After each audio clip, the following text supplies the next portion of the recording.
Friends இந்த கொஸ்டினை பாருங்க. ஒரு சதுரங்க பலகையில் எத்தனை செவ்வகங்கள் இருக்கும்? நம்ம ஏற்கனவே ஒரு கொஸ்டின் பார்த்தோம். ஒரு சதுரங்க பலகையில் எத்தனை சதுரங்கள் இருக்கும் அப்படின்னு சொல்லி பார்த்தோம். இங்க பாருங்க செவ்வகங்கள் கேட்டிருக்காங்க. ஓகேங்களா? அதாவது நம்ம எல்லா செவ்வகத்தையும் வந்து கவுண்ட் பண்ணணும். ஓகேங்களா? இங்க ஒரு முக்கியமான விஷயம் சொல்றேன். அதுக்கு முன்னாடி ஒரு சதுரங்க பலகையில் எத்தனை சதுரங்கள் இருக்கும்னு போட்ட வீடியோக்கு நண்பர் ஒருத்தர் கமெண்ட்ல கேட்டிருந்தாங்க. ரெக்டாங்கிள் இஸ் அப்ப எத்தனை செவ்வகங்கள் இருக்கும்? அவங்களுக்காகவும் எல்லாருக்காகவும். ஓகேங்களா? இந்த மாதிரி கமெண்ட்ல உங்களோட சந்தேகங்களை கேளுங்க. இன்ஸ்டால டிஎம் பண்ணுங்க. எதனாலும் சந்தேகங்களை கேளுங்க. நம்ம வந்து ஓப்பனா டிஸ்கஸ் பண்ணுவோம். நிறைய பேருக்கு யூஸ்ஃபுல்லா இருக்கும். இப்போ இவர் கேட்ட டவுட்னால தான் எனக்கு இது வந்து வீடியோ பண்ணணும்னு சொல்லிட்டு எனக்கு தோணுச்சு.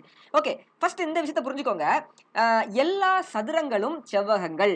எல்லா சதுரங்களும் செவ்வகங்கள். ஆனால் எல்லா செவ்வகங்களும் சதுரங்கள் ஆகாது. இந்த ஒரு விஷயம் உங்களுக்கு ஞாபகம் இருக்கணும். என்ன சார் இது அப்படின்னு பார்த்தீங்கன்னா, நீங்க திங்க் பண்ணுங்களேன். ஒரு சதுரம்னா என்ன? எல்லா கார்னர்லயும் 90 டிகிரி இருக்கணும். 4 பக்கமும் சமமா இருக்கணும். ஆனா செவ்வகத்துக்கு அப்படி கிடையாது. செவ்வகத்துக்கு 4 பக்கம் இருந்தாலே போதும். 4 பக்கம் சமமா இருக்கணும்ன்ற அவசியம் கிடையாது.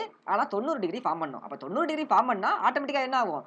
எதிர் எதிர் பக்கங்கள் வந்து சமமாயிரும். அப்படின்னா தான் 90 டிகிரி வந்து ஃபார்ம் பண்ண முடியும். அப்படிதானே? சோ அப்போ எல்லா செவ்வகங்களும் சதுரங்கள் ஆகாது. ஆனால் எல்லா சதுரங்களும் செவ்வகங்கள் ஆகும். கரெக்ட்டா?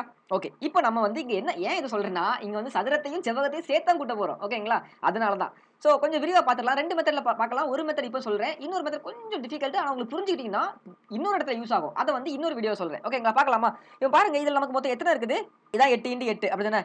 ஆக்சுவலா நம்ம வந்து பார்த்தீங்கன்னா, நேத்து ஒரு கொஸ்டின் பார்த்தோம். சதுரத்துக்கு வந்து என்ன ஃபார்முலா அப்படின்னு பார்த்தீங்கன்னா, n × n+1 2n+1/2 பார்த்தோம். அதாவது சம்மேஷன் ஆஃப் n ஸ்கொயர் அதோட ஃபார்முலா பார்த்தோம்.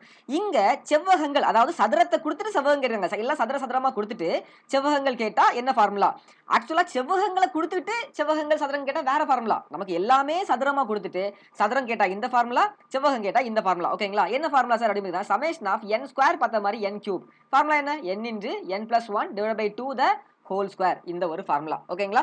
என்ன ஃபார்முலா? நமக்கு என்ன வரும்? 8 n × n × 1 வந்து 9. 8 + 1 9/2 த ஹோல் ஸ்கொயர். இத நம்ம என்ன பண்ணலாம்? இந்த 2வையும் 8ஐயும் கேன்சல் பண்ணா 4. அப்போ 4 × 9 36 ஹோல் ஸ்கொயர்.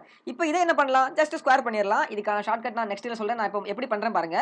ஃபர்ஸ்ட் இந்த 6 6க்கு 36 3 2 × 3 6 6 36 அகைன் 6 இங்க ஒரு 3 9 அப்புறம் 3 ஸ்கொயர் 9 9 பிளஸ் இந்த 3 நமக்கு மொத்தமா 12 12 96 ஆப்ஷன்ல இருக்கான்னு பார்த்தா ஆப்ஷன்ல இருக்குது. ஓகேங்களா? இதுல ஃபர்ஸ்ட் ஆப்ஷன் பாருங்க எங்கேயோ பார்த்த மாதிரி இருக்கா? எஸ் லாஸ்ட் கிளாஸ்ல பார்த்தோம். இது வந்து சதுரங்களுக்கு மனப்பாடம் கூட பண்ணி வச்சுக்கோங்க. செஸ் போர்டு கேட்டா மட்டும் இது 8 × 8 கேட்டா மட்டும் இது வந்து பாத்தீங்கன்னா செவ்வகங்கள் எத்தனைன்னு கேட்டா. ஓகேங்களா? மத்த ரெண்டும் உங்களை கன்ஃபியூஸ் பண்றதா கொடுத்திருக்காங்க. ஓகேவா? சோ இதுதான் ஈஸியான ஒரு ட்ரிக். இப்போ உங்களுக்கான क्वेश्चन என்னன்னா இதுல எத்தனை செவ்வகங்கள் உள்ளன? ஓகேங்களா? பார்த்தோன்னே ஆன்சர் சொல்லிரலாம். உங்க ஆன்சரை கமெண்ட்ல மறக்காம சொல்லிட்டு போங்க.